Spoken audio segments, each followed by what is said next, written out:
네, 오늘 본문을 읽으면 사울의 관계가 점점 더 더해져 가는 것을 볼 수 있습니다. 그는 심지어 자신의 딸 메랍까지도 이용하여서 다윗을 죽이려고 하고 있습니다. 17절입니다. 내 큰딸 메랍을 내게 시집 보낼 테니 너는 그저 나를 위해 여호와께서 함께 하시는 전쟁에서 용감하게 싸우면 된다. 그러나 사울은 속으로는 내가 직접 그를 치지 않고 블레셋 사람들이 치도록 해야겠다라고 생각하고 있었습니다. 한 입 가지고 두 말 한다는 말이 있죠. 사울은 말로는 딸 메랍을 줄 테니 나가서 힘써 싸우라고 권하지만 내심으론 전쟁터에 내보내 다윗을 죽이려는 심산이었습니다. 참 계속되는 그 사울의 모습을 보면서 정말 사울이 제정신이 아니구나 하는 생각이 듭니다. 지금 사울에게는 자신의 딸의 심정이나 입장 따위는 전혀 고려하지 않고 오로지 다윗을 제거하는 일에만 혈안이 되어 있습니다. 다윗이 노리는 건 다윗이 노리는 건 오직 자신의 왕자라는 사울의 잘못된 생각, 자신이 만들어 놓은 왜곡된 생각이죠. 그 생각 안에 갇혀 있었기에 이런 행동까지도 서슴지 않았던 것입니다. 한 사람의 인격이 파괴되면 관계가 깨어지는 것은 물론이요, 심지어 가까운 사람을 살인에까지도 몰아넣을 수 있다라는 것을 보여주고 있습니다.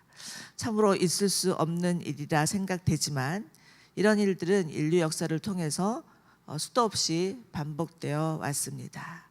우리가 너무나 잘 아는 유대인 학살을 주도한 히틀러도 그렇고, 우리 또 뭐 TV 드라마에서 사극을 보면 왕권을 찬탈하기 위해서 자신의 친인척을 죽이는 일을 서슴지 않았던 수많은 왕들도 그러했습니다. 나라와 시대와 양상은 달랐지만 인간의 잔혹성이라는 것은 가히 엽기적이라 할 수 있습니다. 그러나 로마서 3장 23절에서는 모든 사람이 죄를 범하였음에 하나님의 영광에 이르지 못하였나라고 고발하고 있습니다.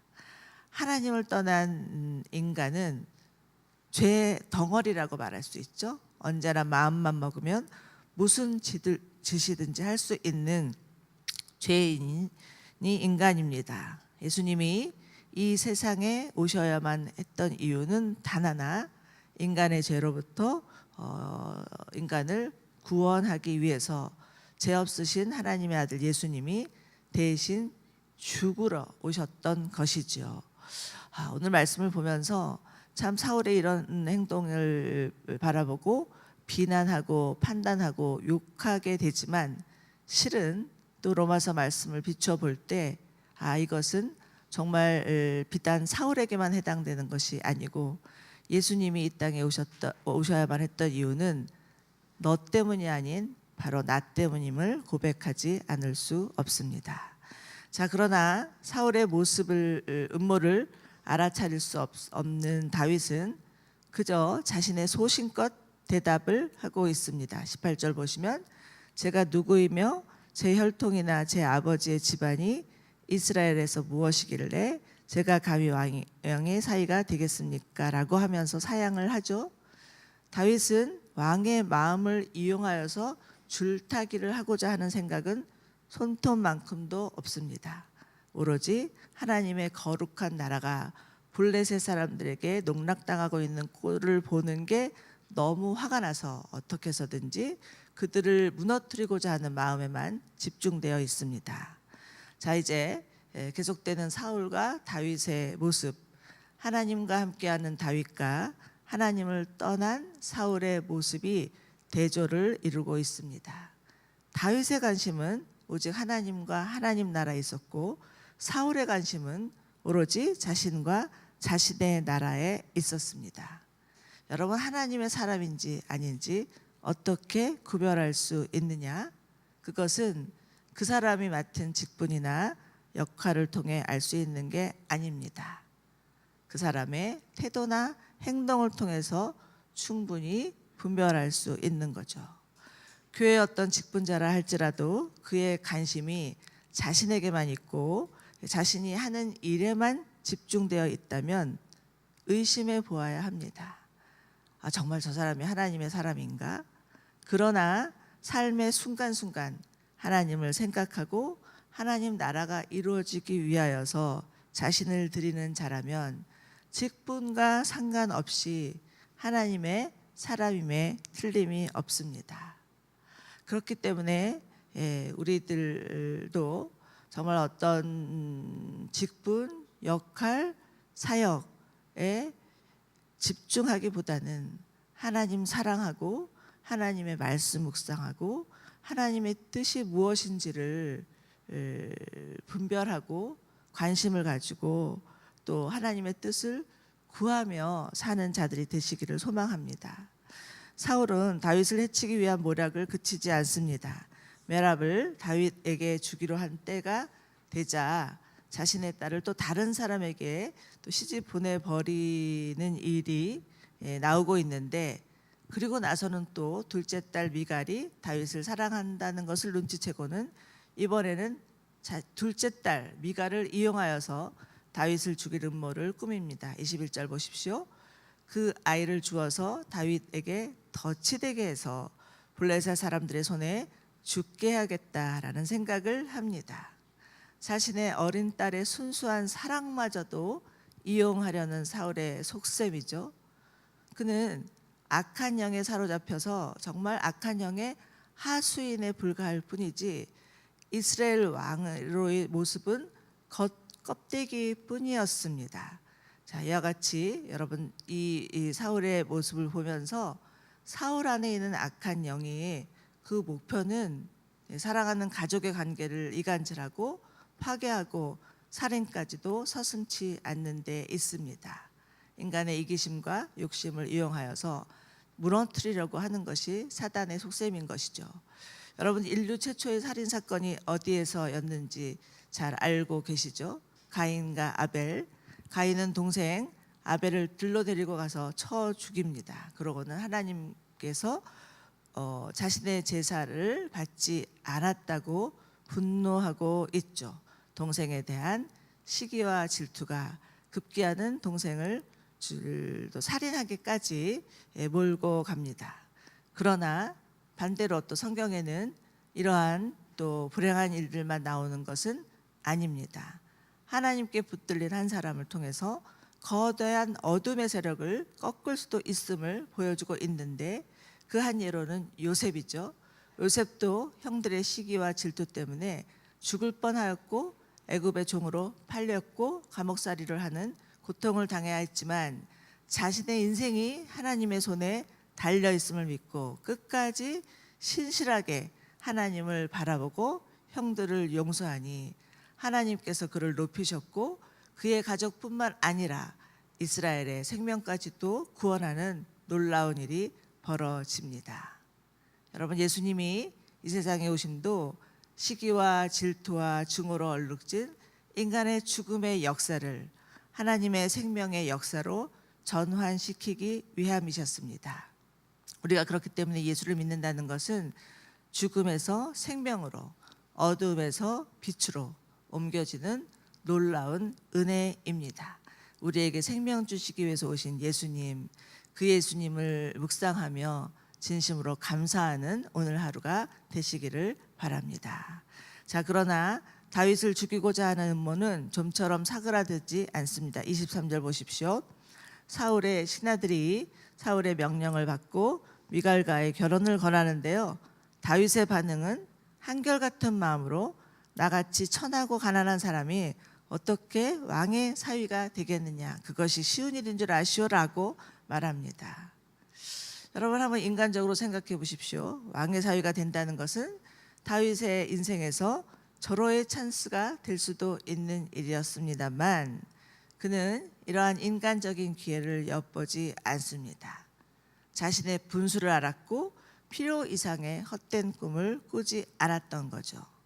시편 131편을 보면 이런 구절이 나옵니다. 여호와여, 내 마음이 교만하지 않고 내 눈이 높지 아니하오니 내가 너무 큰 일과 감당치 못할 일을 하려고 힘쓰지 아니하나이다 라고 고백을 하는데요, 그 뒤 이어서 구절이 중요합니다. 실로 내가 내 영혼을 가만히 잠잠히 있게 하니 젖된 아이가 그 어미와 함께 있는 것 같고 내 영혼도 젖된 아이와 같습니다라는 고백이 이어져 나오고 있습니다. 이 말씀을 비춰봐서 다윗이 이렇게 자신이 성공할 수 있는 찬스를 얻으려고 애쓰지 않았던 이유는 그의 영혼이 하나님으로만 만족하고 하나님 안에서 기쁨을 누리고 있었기 때문입니다. 굳이 세상적인 성공에 목말라 하지 않았던 것이죠. 하나님 한 분으로 다윗은 충분하였습니다. 여러분, 사람이라면 누구나 하나님으로만 채워야 하는 공백이 있다고 유진 피러스 목사님은 말씀하셨습니다. 그런데 이 공백은 하나님으로부터 채우지 않으면 하나님 아닌 다른 것으로 채우려고 하는 게 인간의 어쩔 수 없는 그 마음의 여백이라는 것입니다. 그러니까 하나님 대신 그 공백을 채우기 위해서 우상을 만들고 그 우상으로 자신의 그런 공백을 채우려고 하는 것이 하나님을 떠난 인류 역사였다라는 거죠.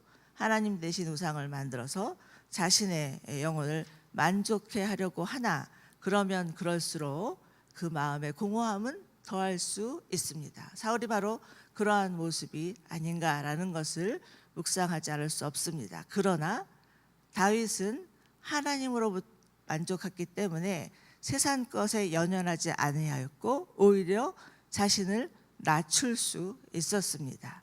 베드로전서 5장 6절을 보면 하나님의 능하신 손 아래서 겸손하라, 때가 되면 높이리라 말씀하십니다.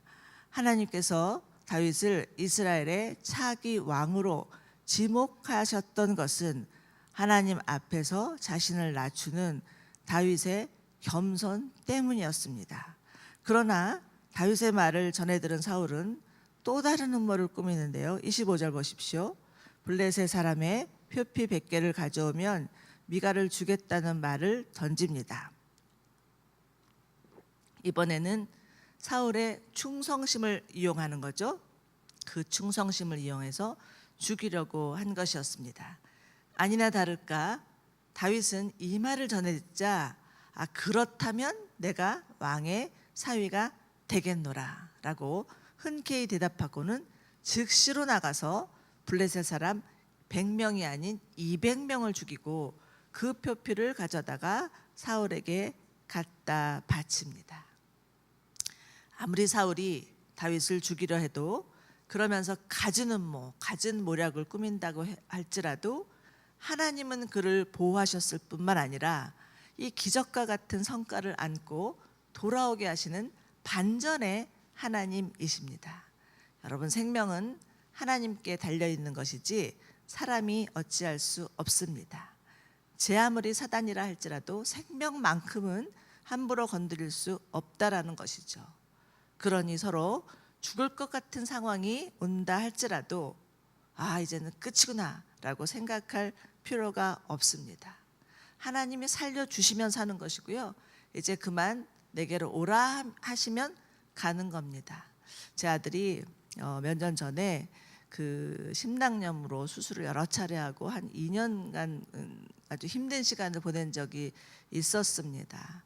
그런 수술실에 들어가면서 저에게 전화로 미국에 있어서 같이 뭐 이렇게 볼 수도 없는 상황이었는데 전화로 엄마 저는 이러다가 이제 죽을 것 같아요. 내가 하고 싶은 일도 하지도 못하고 평생 그냥 뭐 페인으로 살던가 아니면 죽을 것 같아요. 이렇게 얘기를 하더라고요. 근데 이거는 제가 좀 어머니로서 할 얘기는 아니었던 것 같은데 그렇게 대답했습니다. 생명은 하나님께 달려 있으니까 죽으면 죽는 거고 살면 사는 거야. 그랬더니 우리 아들이 엄마 알겠어요 이러면서 이제 수술실에 들어갔는데 하나님이 살려주셨어요. 그래서 그 다음에 이제 제가 이제 넌 덤으로 사는 거니까 하나님 정말 하나님이 주신 인생 하나님이 원하고 하나님이 뜻하신 대로 살아야 한다라고 얘기했을 때 아들이 그걸 받아들이더라고요. 얼마나 감사한지. 여러분, 생명은 하나님께 달려 있습니다. 물론 우리가 이 땅에 살면서 고통이 있고 또 질병이 있어서 아픔이 있고 하나님 앞에 구하고 하나님이 낫게 해주시기를 간구하고 어려움이 있을 때 하나님께서 건져주시기를 구하여야 하지만 그 마음 깊은 곳에서는 생명은 하나님께 있음을 믿고 죽든지 살든지 하나님의 손에 달렸습니다라고 고백할 수 있는 그 믿음이 있기를 바랍니다. 사도 바울은요 이러한 믿음이 있었기 때문에 그의 서신서에서 죽든지 살든지 내 몸에서 그리스도가 존귀케 되기를 원한다라는 고백을 합니다. 이런 고백을 하는 사람은 두려울 게 없습니다. 다윗은 하나님과 함께 하였기 때문에 자신의 생명도 아끼지 않았고 자신을 내어던질 수 있었고 적진을 향해서 즉시로 달려갈 수 있었습니다. 어떻게 이런 사람을 세상이 감당할 수 있겠습니까? 28절과 29절입니다. 여호와께서 다윗과 함께 하시고 자기 딸 미갈도 다윗을 사랑하고 있음을 보고 사울은 더욱더 그를 두려워해 평생 동안 원수로 여기며 살았노라 라고 말씀하고 있습니다. 하나님의 사람 다윗과 하나님을 떠난 사울이 함께 동행할 수 없다라는 것을 보여주고 있죠. 여러분, 영과 육은 공존할 수 없으며 세상과 복음은 같이 갈 수 없습니다. 하나님이 함께하는 사람과 그렇지 않은 사람은 어쩔 수 없이 원수가 될 수밖에 없습니다. 예수님은 제자들을 향해서 말씀하시죠. 너희가 나를 따르려거든 너의 그 시어머니가 며느리를 대적하고 아버지가 자녀들을 떠나고 정말 그러면서 서로 같이 갈 수 없다라는 것을 분명히 말씀하고 있습니다. 그것은 무엇입니까? 가족을 사랑하지 말라는 말도 아니고 가족을 버리라는 말도 아니고 정말 하나님이 함께 하시는 사람은 하나님과 함께 하면서 하나님이 없는 세상을 향해서 하나님이 없는 사람을 향해서 기도하고 그들에게 복음을 전해야 되는 세상과는 구별된 위치에 있는 거룩한 하나님의 백성이라는 것을 알려주기 위하셨습니다. 고린도후서 6장에는 이런 말씀이 있죠. 너희는 믿지 않는 자와 멍에를 함께하지 마라. 의와 불법이 어찌 함께하며 빛과 어두움이 어찌 사귀며 그리스도와 벨리알이 어찌 조화되며 믿는 자와 믿지 않은 자가 어찌 상관하며 하나님의 성전과 우상이 어찌 일치하리요. 이렇게 말씀하고 있습니다. 우리가 이 땅을 살아가다가 하나님을 믿지 않는 가족들 또 사랑하는 친구들 이웃들을 보면 너무나 마음이 안타까워서 때로는 그들의 입장에 서고 싶고 그들의 뜻에 동조하고 싶고 그들의 비위를 맞추고 싶어질 때가 있지만 하나님의 사람은 그렇게 살라고 말씀하시는 것이 아닙니다.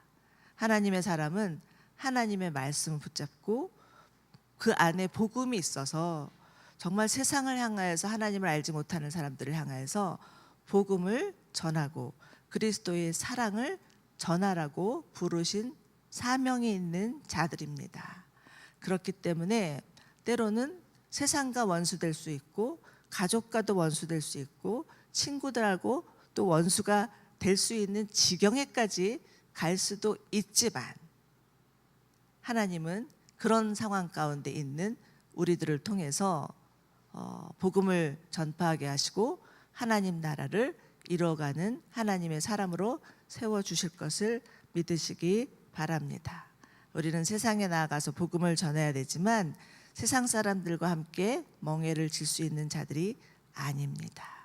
하나님께서 세상에서 우리를 불러내어서 하나님의 거룩한 백성 삼아 주셨음을 믿고 오늘 하루도 세상에 나아가서 살 때 하나님의 거룩한 백성으로 구별된 자로 복음과 함께 주님과 함께 살아가실 수 있는 저와 여러분들 되시기를 바랍니다. 그럴 때 세상을 이길 수 있고 그럴 때 하나님이 다윗을 높이신 것처럼 우리를 높이실 것입니다. 그러면 우리에게 주실 그 영광의 면류관을 하나님 앞에 돌려드리면서 모든 것이 다 하나님이 하셨습니다. 모든 것이 다 하나님의 은혜입니다. 라고 고백하는 저와 여러분들 되시기를 축원합니다. 우리 함께 기도하겠습니다.